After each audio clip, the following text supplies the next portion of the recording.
Abcès intra-abdominal, cause, symptômes et traitement.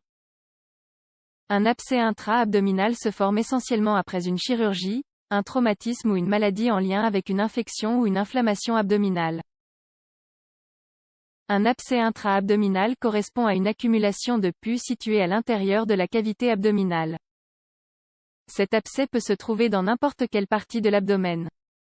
Ce type d'abcès se forme généralement suite à une chirurgie, un traumatisme ou une maladie en lien avec une infection ou une inflammation abdominale, en particulier lorsque le problème de santé en question est une péritonite ou une perforation.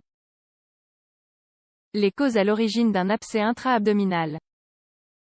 Les différentes causes à l'origine d'un abcès intra-abdominal sont les suivantes. Infection causée par l'inflammation d'un organe, tel que la vésicule biliaire ou l'appendice, ou par la perforation de l'intestin grêle ou du gros intestin. Traumatismes abdominaux graves. Infections qui surviennent après une chirurgie abdominale. Les symptômes d'un abcès intra-abdominal. Un mal-être général, de la fièvre et une douleur abdominale sont les symptômes les plus fréquents d'un abcès intra-abdominal. Il arrive parfois que, lors d'un examen physique, le médecin détecte au toucher une boule dans l'abdomen. Un abcès intra-abdominal peut se former une semaine après une perforation ou une péritonite.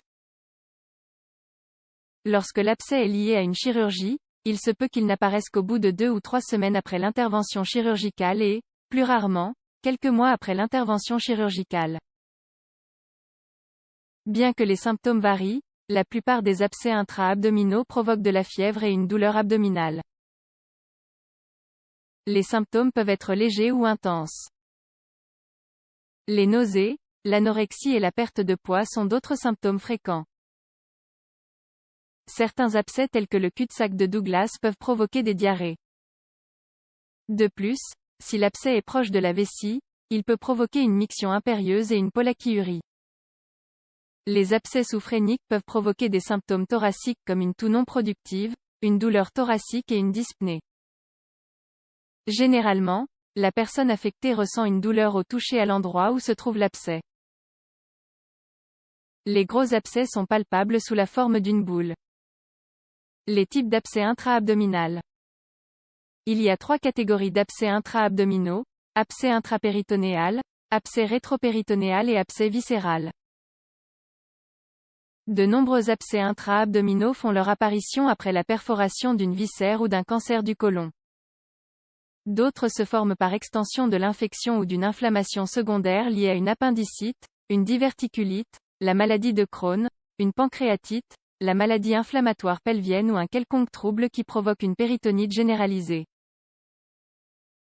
La chirurgie abdominale, notamment celle qui affecte l'appareil digestif, est un autre facteur de risque significatif. Le péritoine peut être contaminé au cours de l'intervention chirurgicale, ou bien après. Les abcès intra-abdominaux non drainés peuvent provoquer des dommages au niveau des structures ou vaisseaux adjacents, ce qui peut provoquer des hémorragies ou encore une thrombose. Ils peuvent aussi se briser au niveau de l'intestin ou du péritoine, et même former une fistule cutanée ou génito-urinaire. Un abcès intra-abdominal inférieur peut, lui, descendre vers la cuisse. Le diagnostic. Le diagnostic est établi via la réalisation d'une tomographie axiale assistée par ordinateur. Cette technique permet de sélectionner la meilleure voie pour réaliser le drainage et traiter l'infection. La résonance magnétique est un autre examen très précis auquel on a recours dans certains cas. Néanmoins, il existe d'autres examens plus simples tels que l'échographie abdominale, mais la qualité d'image n'est pas aussi bonne que celle de la tomographie ou de la résonance magnétique. Le traitement. Le traitement inclut la prise d'antibiotiques et un drainage percutané ou chirurgical.